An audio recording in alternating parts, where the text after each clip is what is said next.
Okay, so what I'm going to ask you to do, if you're willing to, and only if you're willing to, I want you, if you're willing to, is to share your responses, but I want you to just pick out one from each of the four categories I've given you, and then raise your hand and share those with the rest of the group. So pick out your top one from each category that really reflects how you feel in terms of that particular issue. And then we can raise hands and you guys can just share, and then you guys will get a sense of what everybody's experiencing around this issue of hope. And you'll do the calling on people, Susie? Sure. Okay. Why don't you come in right now?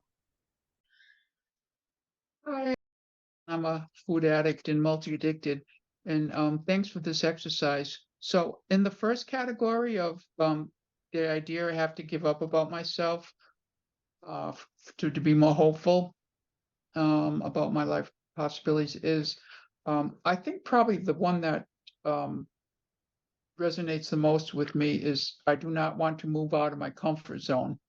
Yeah, there you go. Boy, that's a yeah, common one. That's so common for people.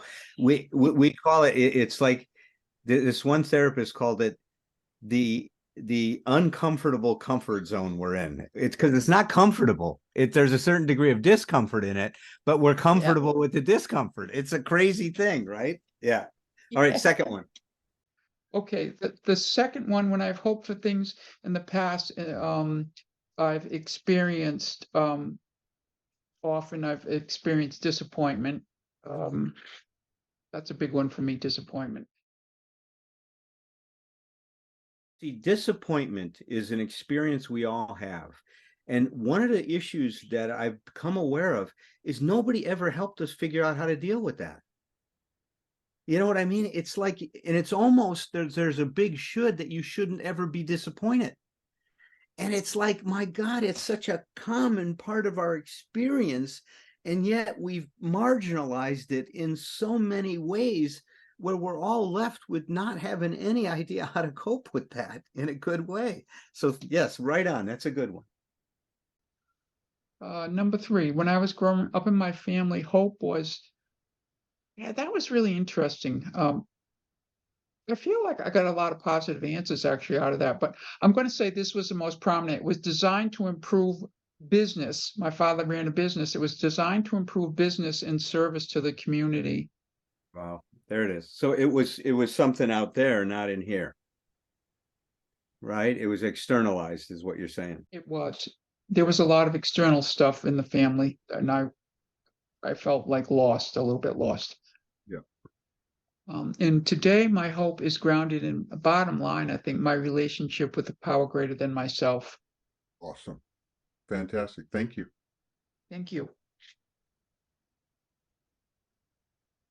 Thanks. Come on in. Hi. All right. Well, for me, the first one, and in the 7 points I made, it showed up twice, is the scary part is meaning to I need to let go of control. Control is like a way for one pair of shoes, painful but familiar. That was my first one. And it shows up again at the very end in the same thing about requires letting go of control in order to find a power greater than myself. Yes. And when I hoped for things in the past I experienced, it was much disappointment in childhood because there were a lot of broken promises attached to hope. Hope was, given as a reward. You can hope of such and such, and then didn't happen. And again, in my family of growing up, hope was a way to manipulate. If you're a good girl, something rewarding was projected, often leading to disappointment. It was also discouraged. And today, my hope is grounded in my power greater than myself. And in, as Herb always calls it, in the greatest gift of the program, unmanageability. Because in this process of your lecture, it hit me on where I've been missing to apply the steps to my life at the moment. So thank you. Thank you very much. Okay, come on in. Hi. Hi. So in number one, that I haven't learned enough to figure it out, that I'm lacking resources and support. So I have a habit of focusing on my limitation. Two, I experienced humiliation, discouragement, and sadness. Three, in my family, I was not encouraged, and it was probably not going to happen. I remember my dad saying, "Don't count on it." Whenever I told, There it is. Yep. Don't count on it. "Don't Yep. count on it." So I don't believe in myself for anything, for much.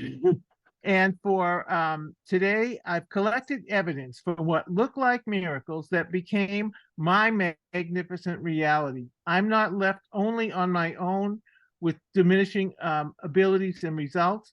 It's not just for others, and I don't have to wait for others to experience it. We don't take turns. That wishes happen for all of us. Okay, come on in. Hi, thank you so much. So for first one, I wrote stop procrastinating. Because that's when I don't have the hope. Just I give up hope, because then I stop doing the things for my recovery. And the second one, I wrote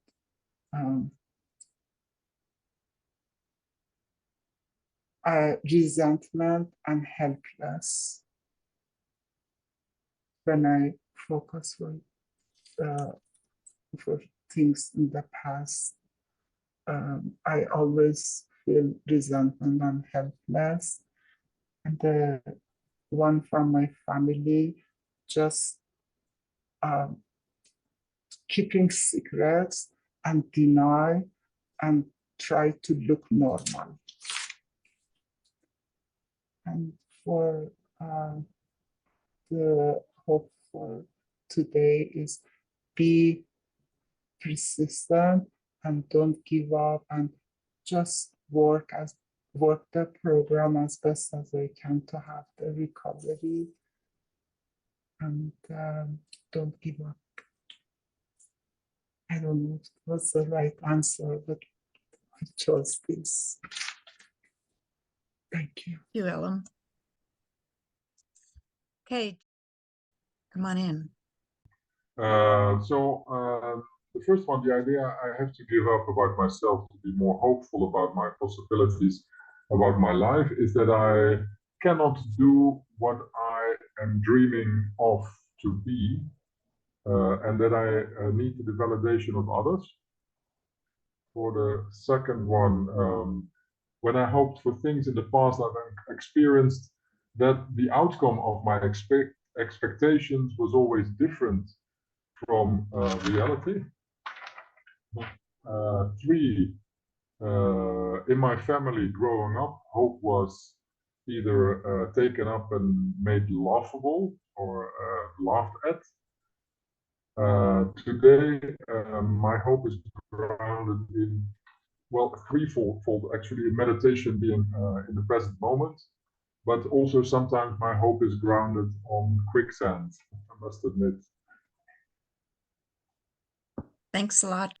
Okay, well, I'll call on Ann. Hi, and the idea that I have to give up about to be hopeful, I have to give up about myself to be hopeful about myself, is an act of faith, but I'm not a religious person. When I hope for things in the past, I experienced disappointment. In my family growing up, hope was discouraged. It was almost like it was based on fantasy and along the lines of, oh, but you'll never stick with it if you wanted to do anything or if you had a hobby. But today my hope is grounded in reality, that I don't deserve anything, either positive or negative, that all I can do is put in honesty and effort. Thank you very much. The idea that I'd have to give up about myself is that I'm hopeless and unable to change. what I've experienced in the past. I've experienced a mix of results. And I wrote sheer heartbreak. I've also had to take action to make them manifest. So like controlling, along with my hope. When I was growing up in my family, hope was selfish, not discussed, not encouraged, impractical. And like, it's almost like praying for others. Like you could pray, but you do that for others less fortunate. You didn't want to focus on yourself at all. Today, my hope is grounded in, this is a really intense one for me, but like, you know, the fact that I found step one, you know, hitting bottom, desperation, and that at least I'm doing that right. And that's such a common experience. To hear all of this it does give me some hope. And also I think that the whole like next right thing concept for me is hopeful, because that could be the one thing leading me to the next right thing. Thank you. Thank you very much. The idea I have to give up about myself to be more hopeful in my life is, of course, what Dr. Berger spoke about, the false self. My hatred and resentment towards myself. The fear, guilt, and shame. So I kind of branched feelings. The old idea is that I don't know how to develop healthy relating. And I've been alone for a long time. So, and that I don't want to hurt anyone. That's the thing about myself. When I've hoped, it's hard for me to talk about this. When I've hoped for things in the past, I've experienced disappointment, like everyone said, and I guess loss, because I don't demand others to meet my needs. When growing up in my family, hope was, I put shattered or non-existent because my father was, anyway, it was just the way it was. I learned survival and to avoid violence. I said that the dead seed was planted. My dad and mom just worked, came home, and was kind of miserable. So today my hope is grounded in God, AA, the 12 steps, the Bible, the big book, and changing my perspective on myself and my past. That's all. Thank you. Thanks a lot. Okay, come on in. Thank you very much. This was a wonderful exercise, and I'm so glad to be taken back to step 2. The idea I have to give up about myself to be more hopeful about life and possibilities is looking to others for judgment and not secure enough to believe in myself, the false self. Oh, that's a good one. That's a great one. Yes. I'm telling you, it's huge.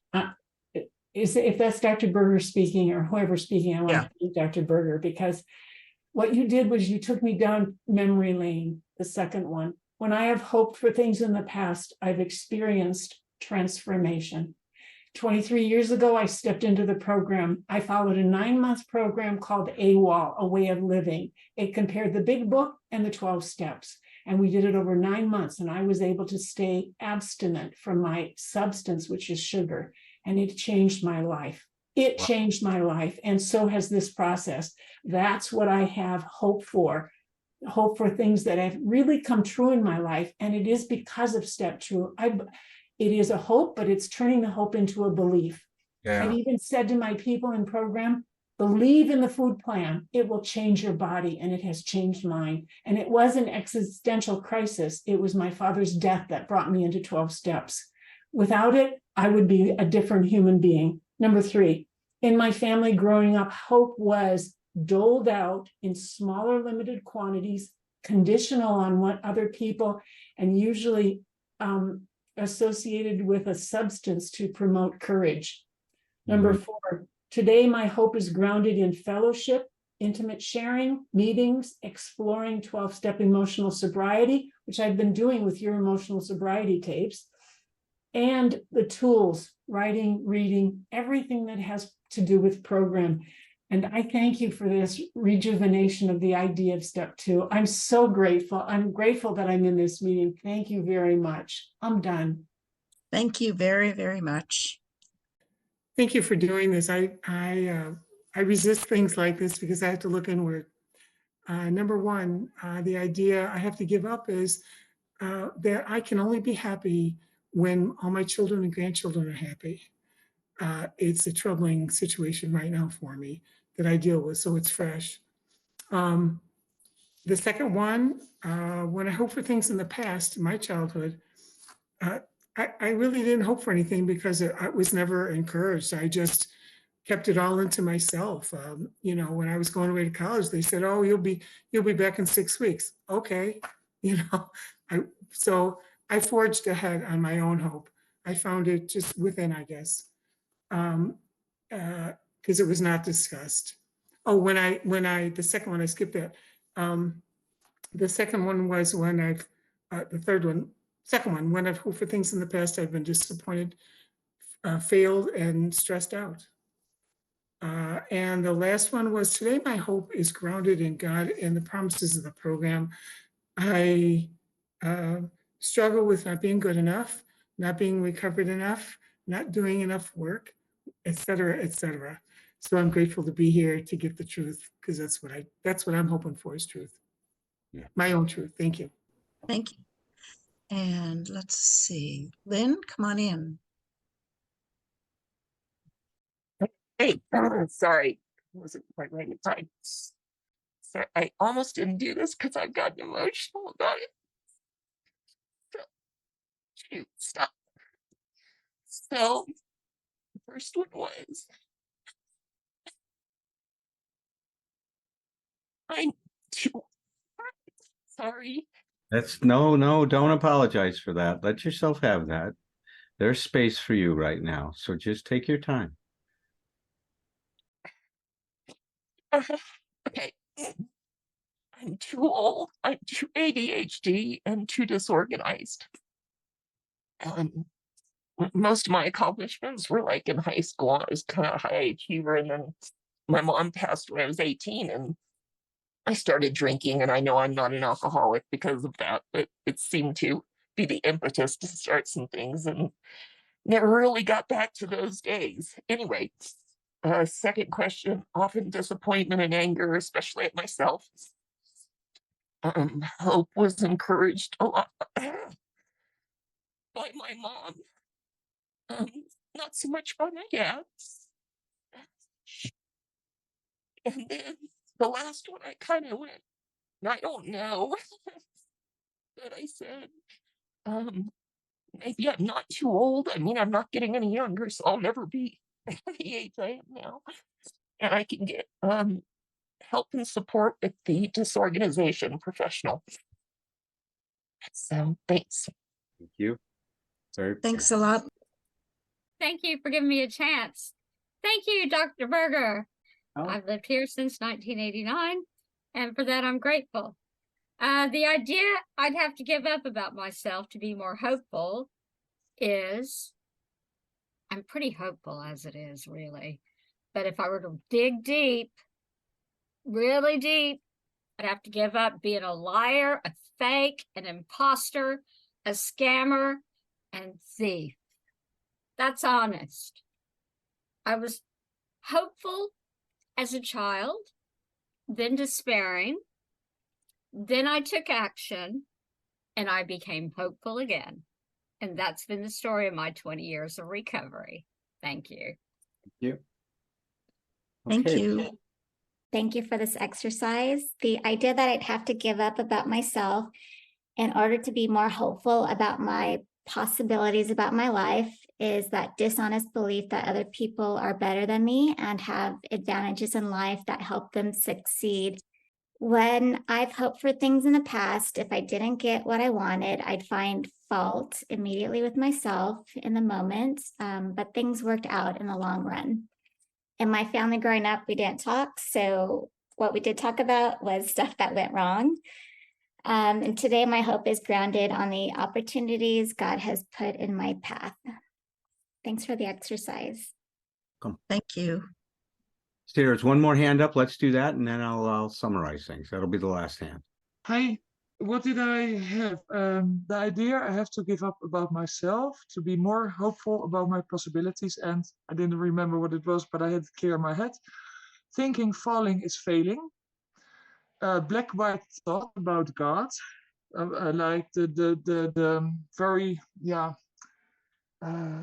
strict parents, which I am full of, that I project that to what God would be for me. So I cannot make any mistake because then I will lose love. So the fear of hurting people by sticking to my own real needs, not embracing fully, and therefore always keep a wrong door open while knowing how it always goes, and it goes again and again. But then the fear of loss and fear of attachment is very big. And that's a root cause I'm working on with trauma therapy right now. When I've hoped for things in the past, I've experienced rejection, unnecessary wasting my time with wishful thinking, numbness, being numb. I knew I had hope for something, I might achieve something, and instead of getting into action, I got numb and very chaotic in my head.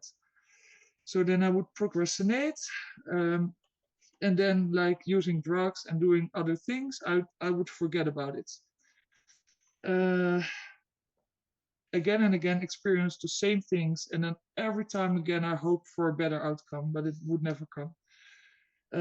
Being manipulated or being mistreated by sharing my hopes, and people who took advantage of my hopelessness.